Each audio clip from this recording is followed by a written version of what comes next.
இந்த மந்த்லேருந்தே கூட நம்ம பார்க்கலாம். ஓகே, இப்போது 3 மினிட்ஸ் டைம் ஃப்ரேம் தான் வச்சுருக்கோம். ஓகே, கொஞ்சம் இதுக்கு வந்து டைம் எடுக்கும். அதாவது டைம் எடுக்கும் இந்த சென்ஸ் நான் என்ன சொல்ல வர்றேன் அப்படின்னா, அந்த பேட்டர்ன்ஸ் கம்ப்ளீட்டாக ஃபார்ம் ஆகணும். ஃபார் எக்ஸாம்பிள் இப்போ இது வந்து R2க்கு மேலே மார்க்கெட் போகுது அண்ட் தென் வந்து கன்சாலிடேட் ஆகுது, தெரியுதுங்களா? இப்போ ஈவன் நம்ம இது என்ன பண்ணிக்கலாம், ஒரு லைன் வச்சு மார்க் பண்ணிக்கலாம். ஓகே, ஸோ இந்த இடம் தெரியுதுங்களா, சப்போர்ட் அண்ட் இது வந்து ரெசிஸ்டன்ஸாக இருக்குது. இப்போ இதுக்குள்ளேயே கன்சாலிடேட் ஆகுது. ஓகே, ஸோ இதை வந்து நம்ம ஒரு பாக்ஸ் மாதிரி பண்ணிக்கலாம்.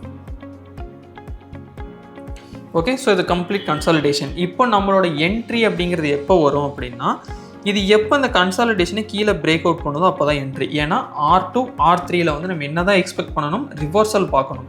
அப்போ ஒரு டவுட் வரும், அப்போ ட்ரெண்டு கண்டினியூ ஆகும்போது வருமே அப்படின்னு.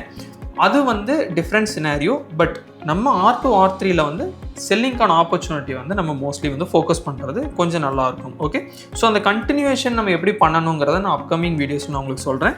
பட் இந்த இடத்துல வந்து R2 R3ல நம்ம என்ன பண்ணுறோம், பேரிஷ்கான ட்ரேட் செட்டப் பார்க்குறோம், கன்சாலிடேஷன், தென் வந்து இது நமக்கு கீழே பிரேக் அவுட் ஆகிருக்கு.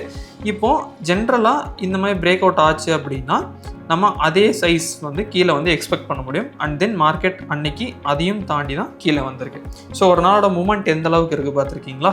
இந்த மாதிரி நமக்கு ஆப்பர்ச்சுனிட்டி இதில் இருந்திருக்கு. இது வந்து என்னென்னா R2 R3ல செல்லிங்கான ஆப்பர்ச்சுனிட்டி வந்து நம்ம பார்த்துருக்கோம். ஓகே, இப்போ இதுக்கு அடுத்து வந்து நம்ம ஜஸ்ட் அடுத்து வந்து பார்க்கலாம்.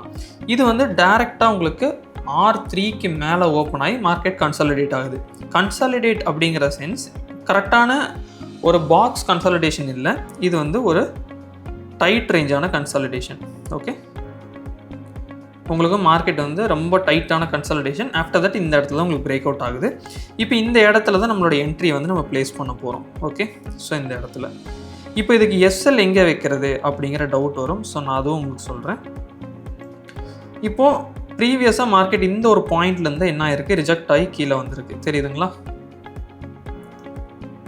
அப்போ இதுதான் நம்ம எஸ்எல்லாக வைக்க முடியும். Investments in the securities market are subject to market risk. Read all the related documents carefully before investing.